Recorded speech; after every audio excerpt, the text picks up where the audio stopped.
आता हापूस आंबे साळ गोमटी आणि वाईट बीज लावलं तर वरी येया ते अमंगळे.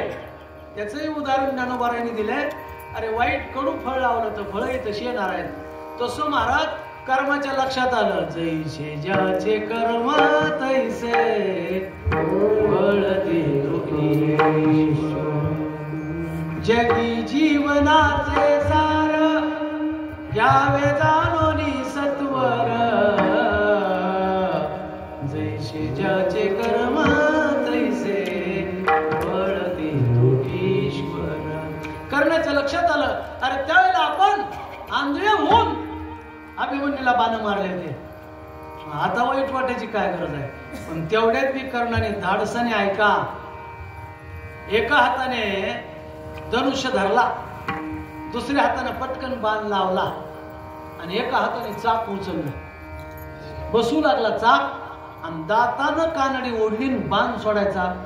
रथाच्या अर्जुनाच्या रथाला बाण लागायचा. 200 फूट रथ माग जायचं. देवाला म्हणायचं बाप रे काय कौशल्य आहे, काय नीती आहे, काय शौर्य आहे. अरे हाताने लावतात, दाताने बाण उडून बाण मारतोय आणि 200 फूट रथ माग जातोय. म्हणजे आता ह्याचे दातच पाडणार कोण म्हणलं? देव.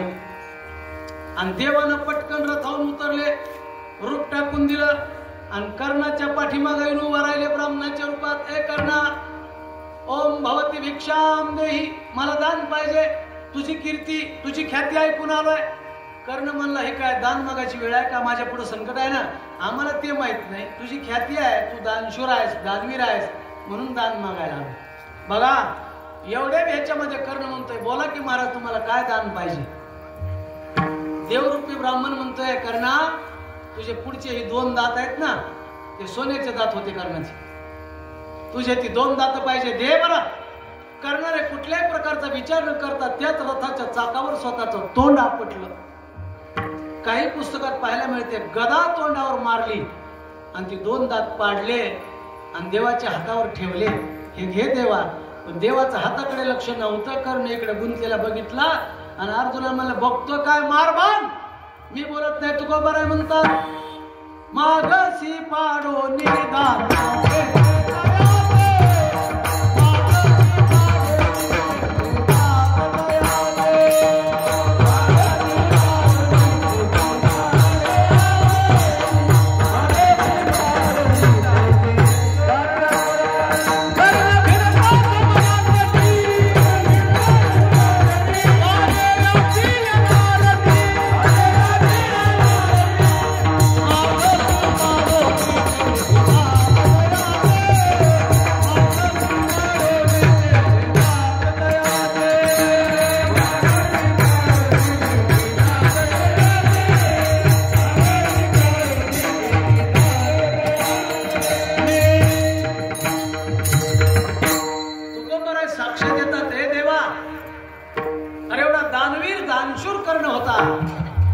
पण त्याचा तो अपमान केलास.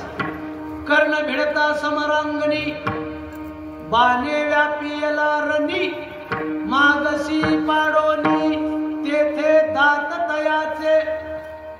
कर्णाने विचार केला नाही. एवढं मोठं संकट समोर असताना सुद्धा दात पाडले आणि दिले. कर्ण दात देतोय. गुंतलेला पाहिला आणि अर्जुनाला सांगितलं मार बाण. अर्जुनाने बाण मारला. कर्णाचं मुंडकं एकीकडे आणि धड एकीकडे केलं. स्वतःचा प्राण दिला पण दानाच्या बाबतीत शेवटपर्यंत माग नाही सरला. म्हणून त्याला दानशूर दानवीर कोण म्हणले? कर्ण विठाला.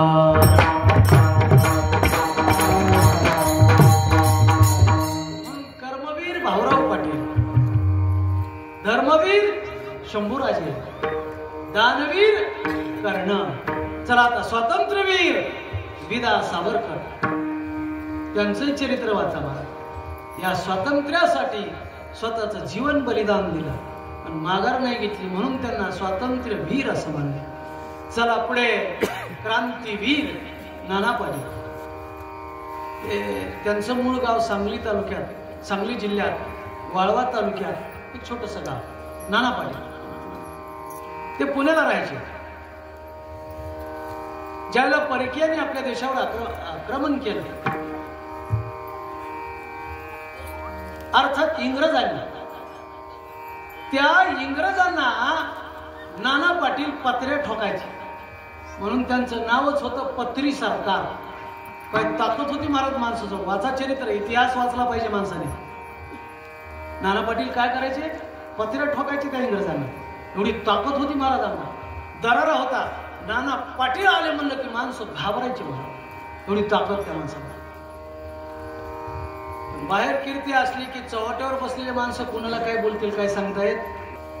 आणि त्या शेळ पिंपळगावचा एक शिंपी कपडे शिवणारा मला काय त्या नाना पाटलाचं सांगतात रे. कसला नाना पाटील आहे बघूया बरं मला. मी जातो त्याला भेटून येतो. लोक म्हणले नको नादा लागू, लय करारी माणूस आहे. इंग्रज लोकांना पत्र्या ठोकते ते आणि त्याच्या समोर तू जातो कशाला. नाही नाही बघूनच येतो मला. आणि ते शिंपी आला, पिंपळगावचा शिंपी नाना पाटलाकडे आला. नाना पाटील माहितच नव्हते. ते नाना पाटलालाच विचारला का लय पत्र्या ठोकतात म्हणे इंग्रजाला. ते नाना पाटील कुठे आहेत? नाना पाटीलने ऐकून घेतलं. नुसता एकच शब्द टाकला, कोण आहे रे तू? वाघासारखेच गरजले महाराज. इतकं घाबरून गेलं त्याला स्वतःचा परिचय देता आहे ना. मी पिंपळगावचा शिंपी म्हणायचं. ती म्हणू लागलं शिंपळगावचा पिपी आहे मी, पिपी. उलट बोलू लागलं, घाबरून गेलं म्हणून. क्रांतीवीर नाना पाटील. चला पुढे. नरवीर तानाजी मालुसरे.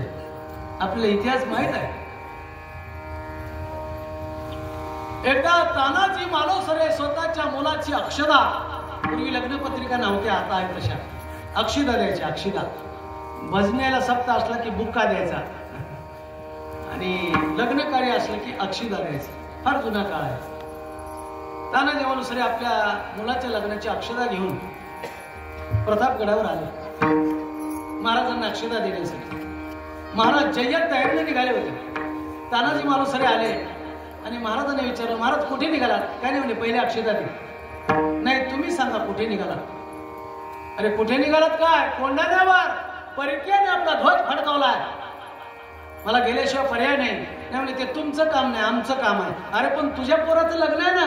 नाही म्हणले आधी लगीन कोंढाण्याचं आणि मगच याला नरवीर म्हणा. आणि शेवटी संत वीर आहेत. ज्ञानोबा आहे, तुकोबा आहे, नाथ महाराज, नामदेव आहे. आधी करून संत मालिका. ते संत वीर कसे आहेत महाराज सांगतात. वीर विठ्ठलाचे गाडे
घटनाक्रम काय? महाराज म्हणले वीर विठ्ठलाचे गाडे. ते वीर आहेत आणि विठ्ठलाचे गाडे आहेत. आता गाडे या शब्दाचा अर्थ काय? एकदा पुढे पाऊल टाकलेलं पुन्हा माग नाही, त्यांना काय म्हणलं? गाडे.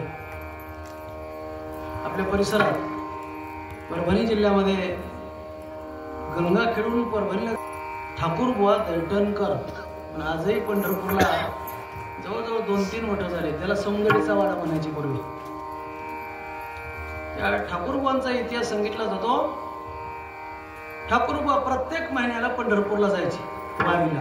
एसटी बसून नाही, पायी जायचे. पायी पाठीमागून घोड्यावर, पण अगोदर पायी जायचे. एकदा ठाकूरबुवा वारीला निघाले, पण घरात त्यांचं पोरग ताफ्यानं फणफणलं, डोळा उघडत नाही. आणि महाराज तर वारीला निघाले. पत्नी म्हणली, म्हणलं काय पोरग आजारी पडले, डोळा उघडत नाही, खूप ताप आलाय, तुम्ही कुठे निघाला? म्हणले वारीला. लेकरू आजारी आहे ना. महाराज म्हणले आणखी मेलं तर नाही ना? मेलं तर नाही ना? काय अडचण आहे? म्हणले जाऊ दे ना वारीला. गेले ना महाराज ठाकूरबुवा. 5 कोस गेले आणि महाग लेकराला देह ठेवला. गडी पाठवला घोड्यावर निरोप देण्यासाठी. आणि मग 5-6 कोस गेल्यानंतर महाराज पाठीमागून निरोप आला आणि महाराजाला सांगितलं, महाराज लेकरांना देह ठेवलाय, चला महागारी. महाराज म्हणले, मी महागारी आल्यानंतर लेकरू उठणार आहे का? कशाला महागारी येऊ? म्हणले गेलं जाऊ दे मला वारीला. याला म्हणायचं गाडे, वीर विठ्ठलाचे गाडे. आपल्याला जमलं का? नाही ना महाराज, नाही जमणार. पण संत हे वीर असतात आणि पांडुरंगाचे गाडे वीर आहेत.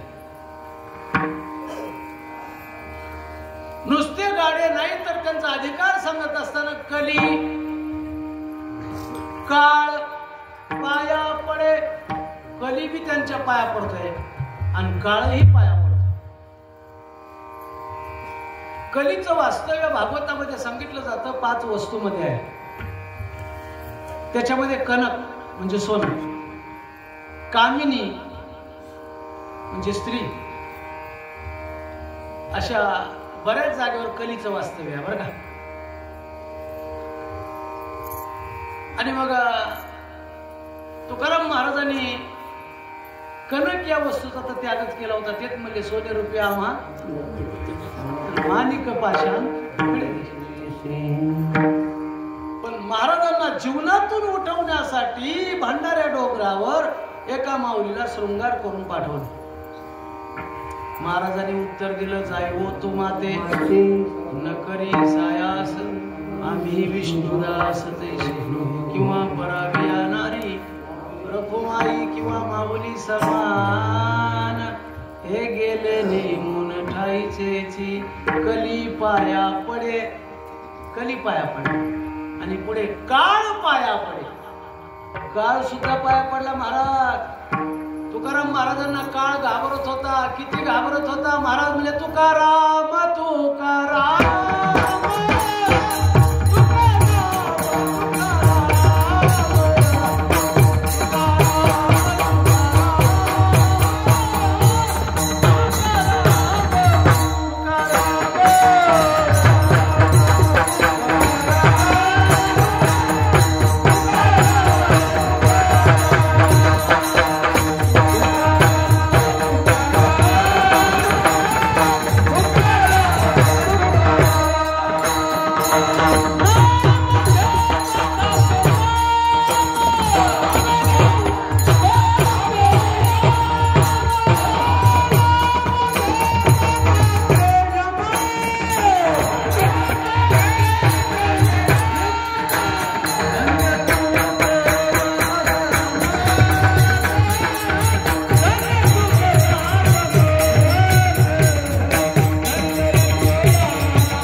तुकाराम तुकाराम. महाराज तर म्हणले जगा काळ खाय आणि आम्ही माथा दिला पाय. दड दड दड दड दुड दुड दुड दुड पळ सुटला कळी काळा बापुडिया रे. अनेक प्रमाण आहेत महाराज. चला आपलं जसं असेल तसं वळायचंय. उत्तरेश्वर जर नसता तर बरीच माझी फजिती झाली असती. आणि पुन्हा माणसं म्हणतात त्या महाराजाला पटत नाही. तसं नाही बाबा. म्हणून महाराज म्हणले कधी काळ पाया पडे. कली बी त्यांच्या पाया पडतो आणि काळही त्यांच्या पाया पडतो. असं काय कर्तृत्व केलंय, असं काय कार्य केलंय म्हणून त्यांच्या कली आणि काळ पाया पडतो. त्याचं उत्तर महाराज आपण देतो. दुसरं घोष जय जयकार.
शरण आला, महाराजांना काळ शरण आला, पण कोणत्या कर्तृत्वावर?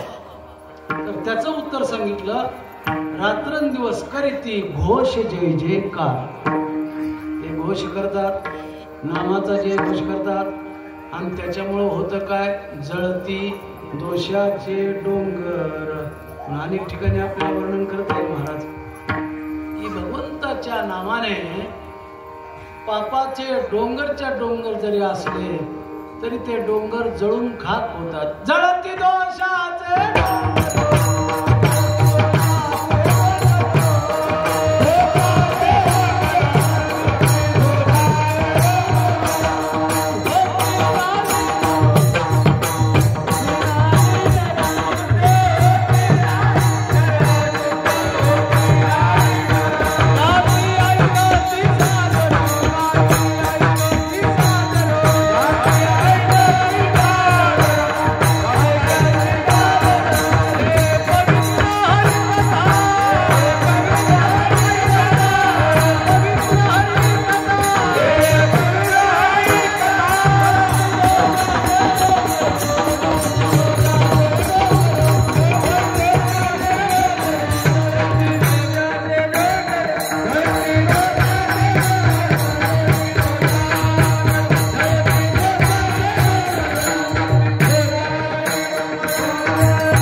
हरिपाठामध्ये अनेक प्रमाण सांगितले. मातृनाग्नी मिळे समरस झाले, ऐशे नामे केले जपता आहे. जळतील पापे जन्मांतरची. हे नामाचं सामर्थ्य आहे, हे घोषाचं सामर्थ्य आहे. म्हणून महाराज म्हणतात करीती घोष जय जयकार, जळती दोषाचे डोंगर. आणि हे नामस्मरण सतत केल्यामुळे त्यांना कोणते गुण प्राप्त झाले? महाराज अभंगाचं तिसरं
करीती घोष जय जयकार, जळती दोषाचे डोंगर.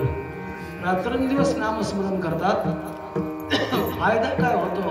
तर महाराज म्हणले जीवनामध्ये पापाचे डोंगरच्या डोंगर आहेत ना, ते डोंगर कायमचे जाळून टाकतात, पुन्हा अंकुरच होत नाहीत महाराज त्या बीजाचा.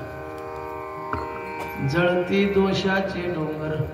आणि नामस्मरण केल्यामुळे त्यांच्या जीवनातले दोष गेल्यामुळे गुण प्राप्त झाले. गुण, दोष गेले आणि गुण प्राप्त झाले. कोणते गुण प्राप्त झाले? क्षमा, दया, शांती.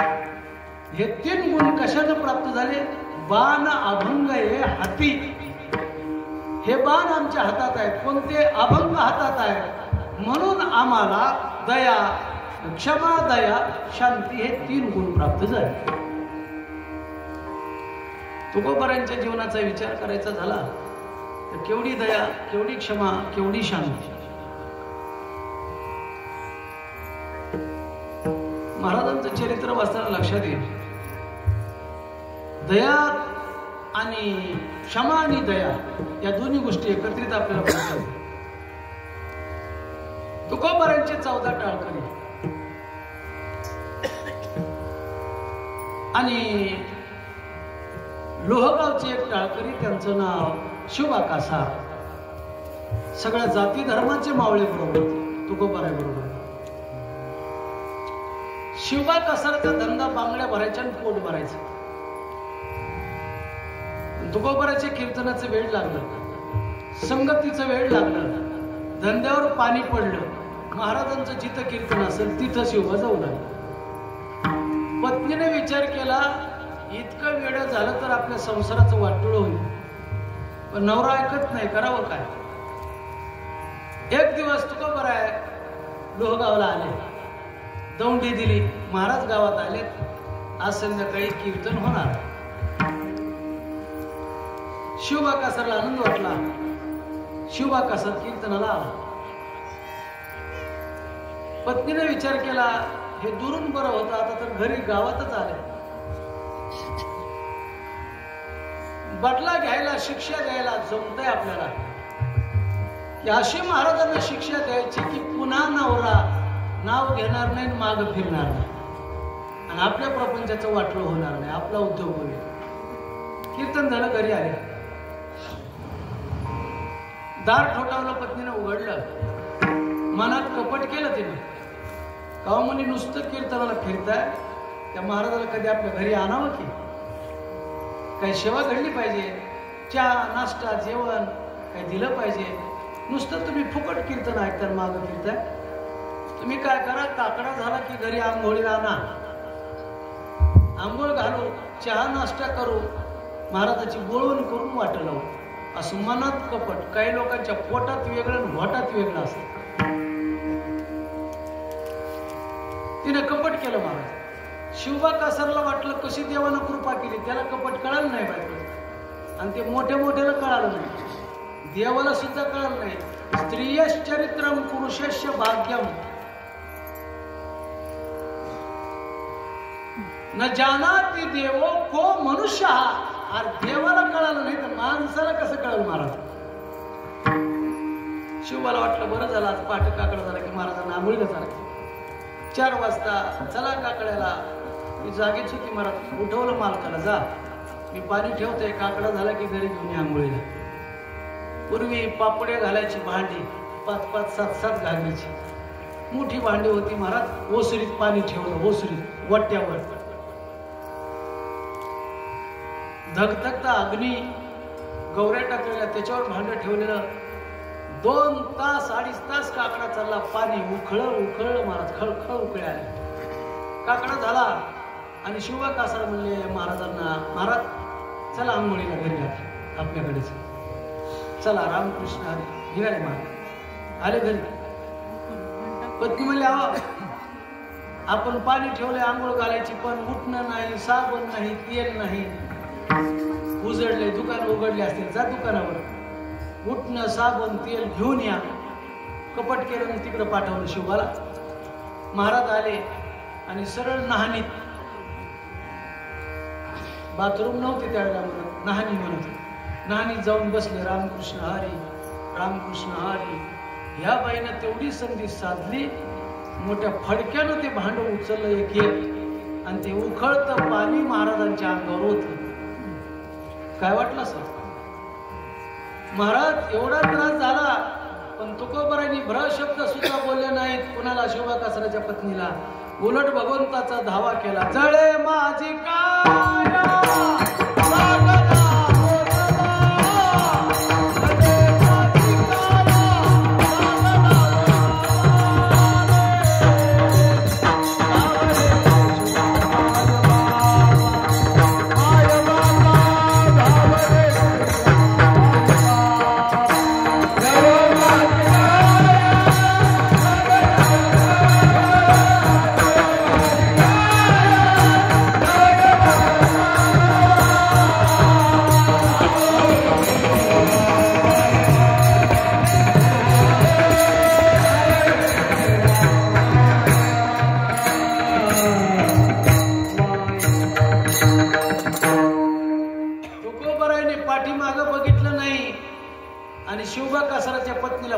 उत्तर दिलं नाही. उलट भगवंताचा धावा केला. जळे माझी काया लागना वनवा, दावरे केशवा माय बापा, दावरे केशवा माय बापा. भगवंताचा धावा केला महाराज.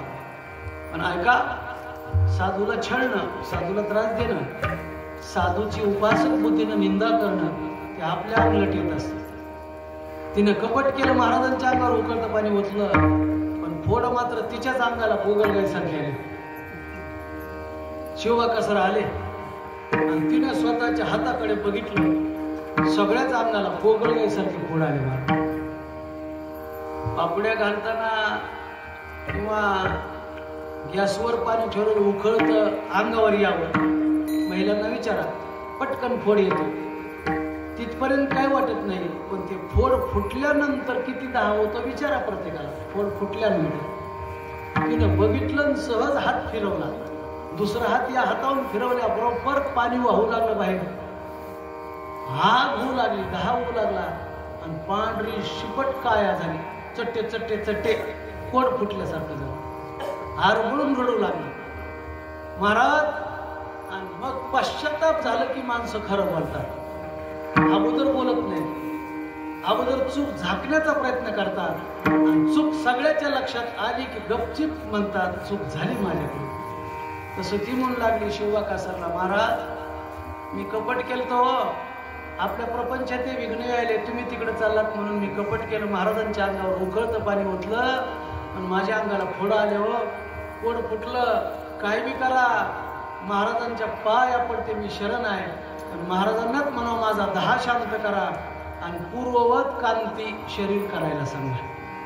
शिवबा कासार महाराजाकडे आला, दीनवाणी पाहिली महाराजांनी.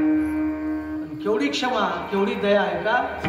शिवबाला सांगितलं, शिवा मला माऊलीनं माझ्या आईनं आंघोळ घातली आहे, गरम पाण्यानं घातली आहे. माझ्या अंगावरचं पानं नाहनीच्या बाहेर निघाले पाणी. त्या पाण्यापासून मातीत चिखल झालाय. ती माती घे आणि तुझ्या पत्नीच्या अंगाला पुस, पाहिल्यासारखं शरीर होईल. शिवबा कासार पळत गेला. नाहनीच्या बाहेर आलेलं पाणी त्या मातीत, ती माती चिखल झालेली दोन्ही हाताने घेतली महाराज. बायकोच्या अंगाला पुसली. क्षणात तिचं पूर्ववत शरीर झालं. जशाला तसं दाही संपला. माझा दृष्टांत संपला. केवढी दया आणि केवढी शांती. आम्हाला काय काय लोक बोलतात, आम्ही कीर्तनात लगे फटके देतो महाराज. आपण त्या निंदेला घाबरून जर घरी थांबला तर आपला परमार्थ संपला ना महाराज. म्हणून मला सांगायचं तात्पर्य, क्षमा दया पुढे शांती. नाथ महाराजांचं चरित्र वाचा याच्याबद्दल किती शांती. शांतीशिवाय माणसाने जीवनामध्ये शांतीच धारण केलं. शांतच राहिलं. शांती परते नाही सुख येर हेची दुःख. जीवनामध्ये शांत राहिलं पाहिजे. आजच्या काळात तर शांतच राहिलं पाहिजे. आजच्या काळात संघर्षात मजा नाही. आजच्या काळात लोकांच्या नादी लागण्यात मजा नाही. 4 पावलं शांती आणि वान अभंग याती. याच्यासाठी पुष्कळ आपल्याला चरित्र सांगता येतील. सांगतो 2 मिनिटात. 5 पांडव, द्रौपदी आणि भगवान म्हणजे हे 7 जण. काम्यपणामध्ये भगवंतानं शिबिर घ्यायचं ठरवलं. शिबिर म्हणून वनात राहिले. असा मंडप ठोकला, छोटी पर्णकुटी केली आणि त्यावेळेला द्रौपदीला 5 बाळ झाले. ते 5 अगदी 2 महिन्याचे असतील, छोटी छोटी. त्या पर्णकुटीमध्ये लेकरं झोपवलेले आहेत. टिपोर असं चांदणं पडलंय आणि त्या चांदण्यामध्ये 5 पांडव, भगवान आणि द्रौपदी 7 जणी बसलेले आहेत. आपल्या बापाचा वध या पांडवांनी केलाय आणि म्हणून हे कपाट अश्वत्थाम्याच्या मनामध्ये राहिलं की त्याचा बदला मी पांडवांना संपवणार. त्यानं प्रतिज्ञाच केली होती. मला फिरतच होता अवतीभोवती आणि हे 7 जर बाहेर बसलेले बघितले. अंधाराचा फायदा घेऊन पर्णकुटीत अश्वत्थामा घुसला. हातामधल्या शस्त्राने त्या चिमुकल्या बाळाच्या नरड्यावर वार केले. क्षणात 5ही बाळ मारली. रक्ताच्या थारोळ्यात पडलेत लेकरं. पण ज्यावेळेला ते हत्यार, ते शस्त्र नरड्यावर मारल्याबरोबर त्या चिमुकल्या बाळाने किंचाळ्या मारल्या. तो आवाज आईच्या कानावर, द्रौपदीच्या कानावर पडला. द्रौपदीचं अंतकरण धडधड केलं. द्रौपदी उठली, आपल्या त्या पर्णकुटीकडे आली. तिच्या माग पांडव येत आहेत, देव येत आहेत. या पर्णकुटीतल्या अश्वत्थाम्यानं बघितलं आणि हे आपल्याला जीवन ठेवणार नाहीत म्हणून जीव आपल्या मुठीत घेऊन पर्णकुटीच्या बाहेर पळू लागला. गेला पळून. द्रौपदी आली, पाहिलं रक्ताच्या धरोड्यात लेकरं पडलीत, मुडद्या. किंचाळ मारून द्रौपदी रडू लागली. भीमाने अर्जुनाने सांगितलं, द्रौपदी रडू नको, झालंय ते झालंय, आता आपण परत काही करू शकत नाही. पण ज्या शत्रूनं, ज्या दुष्टानं आपल्या लेकराचा वध केलाय त्याला सूर्योदयापासून सूर्यास्ताला जाईपर्यंत आम्ही पकडून आणणार आणि त्या शत्रूला तू म्हणशील ती शिक्षा देणार. गेले महाराज अर्जुनाने भीम आणि पकडलं त्याला अश्वत्थाम्याला, बांधून गोडीत आणलं, शिबिराजवळ आणलं आणि एका झाडाला बांधलं महाराज. अश्वत्थामा घाबरलाय, आपलं आयुष्य संपलं म्हणला, आपण वाईट कृत्य केलंय, लोकांचा प्राण घेतलाय, आता मात्र आपल्याला प्राणाला सामोरं जावं लागलं. खाली मान घातली, उभा आहे, बांधलेला आहे. पर्णकुटीमध्ये भीम आणि अर्जुन धावून आले. द्रौपदी बघ, आपला शत्रू पकडून आणलाय, तू म्हणशील ती शिक्षा देतो, बाहेर ये, सांग तू कोणती शिक्षा करावी. द्रौपदी बाहेर आली आणि त्या अश्वत्थाम्याला पाहिलं महाराज. खाली मान घातलेली, डोळ्यातून अश्रू वाहतायत, घाबरून गेलेला अश्वत्थामा पाहिला आणि द्रौपदी बोलू लागली, मुच्यताम मुच्यताम एष ब्राह्मणो नितरां गुरु स एष भगवान द्रोण प्रजा रूपेण जायते मारोदित्य जननी गौतमी पती देवता यथा अमृतवत्सार्ता रोदिम्य श्रुमुखीर्मुहो. ती म्हणतीय मुच्यता मुच्यता म्हणजे याला सोडा, याला सोडा. हा कोण आहे? ब्राह्मणो नितरां गुरु सयेश भगवान द्रोण प्रजा रूपेण जायते. अहो, तुमचा तो गुरुचा मुलगा आहे. अर्जुना, तुम्हीच म्हणताय ना, मी पार्थ द्रोणाचा केला ते नेमच धनुर्वेदो दिधला. तुम्हीच म्हणताय ना द्रोणाचार्य गुरु आहात. मग गुरुचा मुलगा तुमचा कोण आहे? गुरुबंधू आहे. अहो, मला जेवढं दुःख झालंय याच्यापेक्षा 1000 पटीनं त्यांची आई कोण? गौतमी देवी. त्या आईला माझ्यापेक्षा 1000 पट दुःख होईल, म्हणून तुम्हाला शिक्षा द्यायची. काय द्यायची? मी म्हणते ते ऐका, त्याला सोडून द्या. हीच शिक्षा आहे. याला म्हणायचं शांती. आपल्या लेकराचा प्राण घेतलेला असताना सुद्धा शत्रूला काय म्हणते ते सोडून द्या, याला शांती म्हणावं. म्हणून क्षमा दया शांती मान अवंगे आती करीती घोष जय जयकार जळती दोषाचे डोंगर. असे ते संत या जगात कसे असतात? तुका माने बळी